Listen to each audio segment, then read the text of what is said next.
will be able to react through the ult.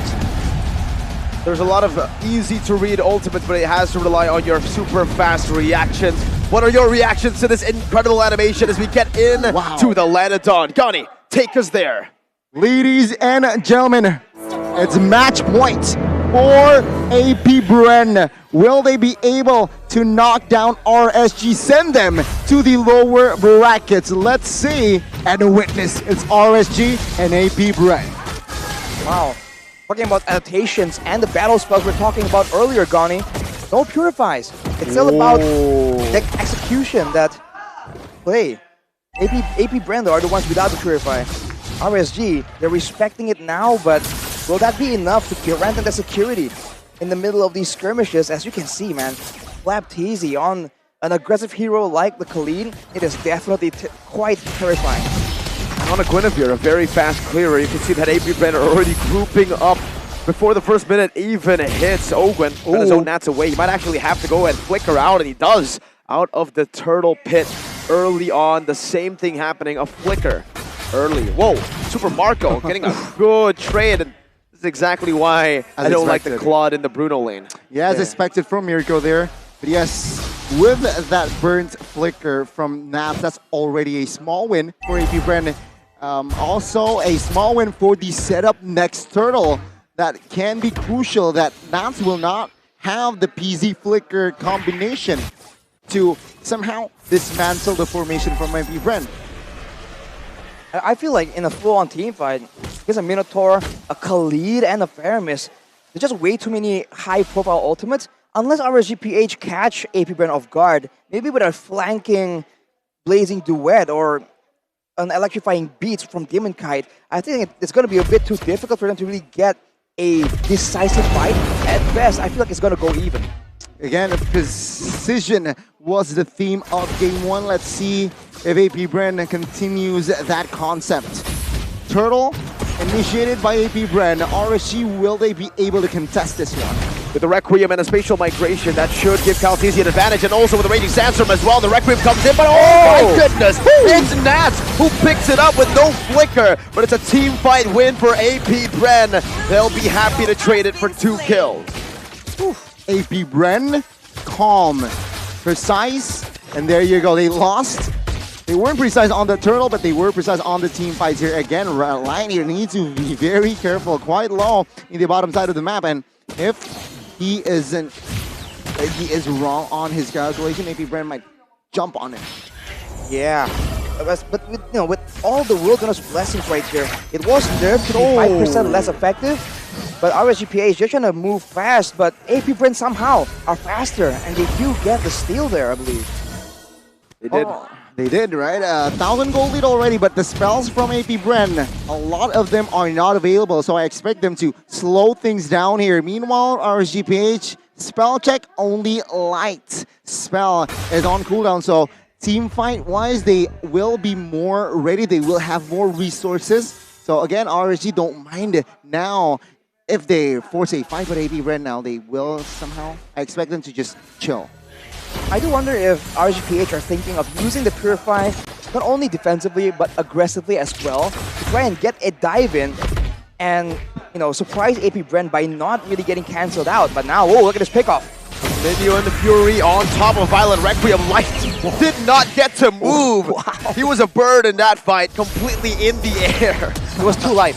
Nats though, jumping with the penalty zone, only connecting on Super Marco as another round comes in from Few to save them for a bit. Ogwen gonna be chunked by Iman right now, doing some damage, but a knockup comes through again from Ogwen on his signature pick. How do you say his name, Gani? Ogwen! Was it not? That's it. Ogwen! Yes, AP Bren, a similar story. Early game, they got the dub again here in the second game. Though, this time around, economy isn't too far of a gap. Second turtle here. The setup is still favoring the side of AP Bren, but RSG, they look to get a jump on towards Khalid. Flapteasy against the world, the Raging Sandstorm defensively, but a penalty zone as well. He's still able to get the healing. Flapteasy as well with the help from Ogwen. My lord. 3 rotations, 3 members, not enough to take Flapteasy down. That's the problem, man, with Flap TZ so deep behind. If they go for a fight right there, they're susceptible to getting hit by a massive Raging Sandstorm. So RSG, they kind of treat it out, playing for a gang on top side, but everything's going to plan. It's a lockdown again. It was Light earlier, now it's Nats. It's not even the same dynamic duo of combos. It was Ogwen and Kyle up top. Down below, it was Flap TZ and Kyle. Still the same outcome. Well, looking at the in-game equipments right here, for now, I think Super Marco with the Haskell's Power Spike can definitely just absolutely bully 1v1 in the lane. But unfortunately for him, that's not how this game's going, right? It's a lot of roaming going on. And for a few, having the Enchanted Talisman means that he will be a lot more spammable in his damage. It's a big spike in damage output, first of all, but also in the cooldown of that Nether Realm. For Flap TZ, he has the Heptaseas. So now, the squishies in the backline needs to be very careful. There are two very obvious ones inside of RSGPH. Well, AP Bren here will not be able to find the turret top lane. RSG will have the wave clear. AP Bren though, what will they commit this mid? See that Astral Spear damage onto Kyle? Aqua shot it from quite far away and it did nothing. I think it even healed Kyle TZ at that moment. A good Astral Echo to reveal a lot of the members. Nat's going to be knocked up. The top lane turret tier 1 is sieged down easily by AP Bren's Super Marco. You know, real quick, the Minotaur, Ogwen, has built an Athena shield. So he is just completely trying to make sure that he does not get chunked down by magic damage. Yep. Because if you look at the composition, the only real threat is going to be Terizla and Claude. And generally, their aim in the fight isn't to shut down or shred down the Minotaur. And he still has the most kills on the game, by the way. 2 kills. Ogwen, you're a roamer. Ogwen, you're a Minotaur. Please. It was okay with Arlen, right? Because you're a damage dealer. But This time, hey, man. he's the bull. Now RSG, 3,000 gold deficit. They will concede the last turtle in this game. AP Bren will not find anything more here, it seems like. Top side is vacant. RSGPH gets a free turret there, top side of the map. Small victory for RSGPH. They desperately need it right now. It feels like the same situation for different reasons. In game number 1, it was an assassin just corralling everyone from splitting away. Now, funny enough, it's almost like it's the Khalid, right? Just pushing everyone slowly but surely to the other side of the map. But Iman here is going to try and make a play. He's outnumbered. Whoa, whoa, whoa. He just walks up. He doesn't even recall that bush. Down with the BMI and the Purify. That's a big resource burnt out, though. All just for a spatial migration by Kyle TZ. As you knows it, wants to push the tempo even further in the bottom lane, but AP Bren decide against it. They'll just play for space, play for control. Concealed play though. No Purify, and that's why Kyle TZ already baited it out earlier in the bottom lane. That means it's an easy pickoff. Even Flap TZ decides to rotate into that mid lane, and AP Bren should be able to pressure not just the enemy jungle, but even the structure down below. Eman was playing with fire. He knows his Purify is on cooldown, and he just went on that route there, on that jungle. But an opening perhaps here from AP Bren. Oh, the mid structure, it will definitely fall. That's a purple buff taken away by Kyle TZ. He's stolen away, I should say. And a tier 1 in the mid lane as well. Deja vu to game number 1, 6-0 in the 8th minute of the game. The gold difference isn't nearly as bad as game number 1, but look at the pressure. Look at how afraid, technically, RSGPH are playing. Few has been just walking up, hitting them with the Ghostbusters again and again, in dangerous territory, almost under their turrets, and they are not willing to go for a possible pickoff. But look at Flap TZ! Raging Storm and a Flicker, and Mod, whoa, he just disappeared! That was a magic trick by AP Bren. Super Marco with the help of the blades of Flap TZ's Khalid. Again, a slight disconnect there from the side of RSG. Eman isolated in the front lines alone, no cover whatsoever, and of course AP Bren will be there to punish. And looking at the situation right now, being a man down, of course AP Bren will secure the Lord comfortably. A man down, you're right. E-man down, a man down. Man down. He has just finished his golden staff though, so it is late. And RSG now, they're just trying to find something, but look at where Ogwen and Kaltizi are positioning, right?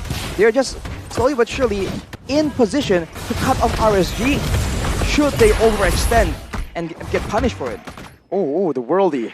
Poking them down. Oh, Light gets out with that onward. Barely. That spatial migration could have been deadly. As Flapteezy is the one who was sent to invade. It's not even Kyle anymore. At this point, they are delegating tasks to their XP lane to invade. Ladies and gentlemen, game 1 it was RSG securing or breaking the scoring board in what, 11th minute of the game? 13. First skill for RSG. Oh, my On game bad. one. Yeah. I thought you said end No, game. My bad. 11th minute of the game, and it seems like it is going to be the same story here in the second game. AP Bren still on what do you call it? On a clean sheet. Spatial migration into the Battle Requiem, into the Minion Fury! On the floor, the worldie goes hand in the back. Now it's Demon Kite who takes away to another realm, and just on cue. The 11th minute, not there just yet, but it's the first kill over to RSGPH. The Raiders strike and are on the board. Demon Kite looking for another chance at a fight. There's an Astral Sphere to clear out the lane. It's still going to be the Bruno, Super Marco, dealing some damage onto the base turret in the mid lane, but it's not enough to take it down just yet. Aqua throws another Astral Sphere down into that purple buff territory. Remember, Mirko, you were talking about the possibility of a comeback. With the Novaria in the roster this time, not exactly behind, not really shut down, there's a chance right here. Let's take a look at this play though. It's just a full-on engage, and Ogwen just does Ogwen things. And another realm, just for good measure. It's a good amount of damage from Demon Kite, and Kaltizi technically gets baited by that aggression. So they trade for one, but they lost a base turret.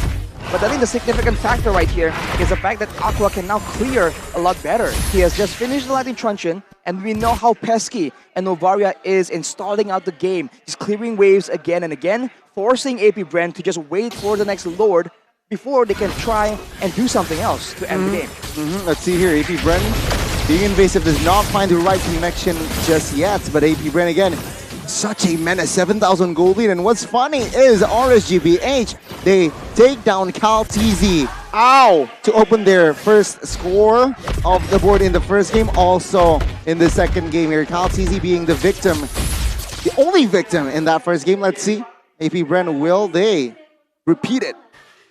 That might come true. Kaltizi, Oh, you're trying to blame him. take my life. to take me. My body is ready, he says. But this is the problem when you play against AP Bren. It's always a relatively low kill game, right? Everything is so calculated. You're not exactly shut down, but you just don't know what to do either. Now with the Lord up, RSG looking for space, looking for some kind of control. But look at this spatial migration. It's so spammable, so dangerous. And with Flapteezy and Ogwen side by side, RSGPH, they're just pushed away. Look at Master Ogwen. Look at him. He's just zoning everyone. He says, bro, trust me. The kills that you give me, it's planned. It's calculated. However, Iman was able to find a trade. That's the only trade you can expect. But yeah, it feels like, to add on to your point, right, Arashi, to make it a little bit more spicy, feels like AP Bren are a type of team that's lawful good. Lawful good. The way they play, right? They get the lead in the early. They go through setups. It's all discipline, and then they win the game. For RSG, it's a bit more chaotic. They're a bit more chaotic. Good. Evil. They're chaotic. Good. They're just chaotic, but they're good once they get that lead. Okay, let's see here again now. RSG, they will have to defend this Lord here. Oh, they did. Oh, they will have to defend this. Watching top side, bottom side. Spatial migration onto 2. Iman already not having that purified. That's a 3-man penalty. So the Flapteezy jumps to the back right now. There's a chance actually for RSGPH to turn around the fight, but Demon Kite burns down. It's ticking. He's still able to survive, but at what cost? It's AP Bren sealing the deal again. 11-2, 2-0. Still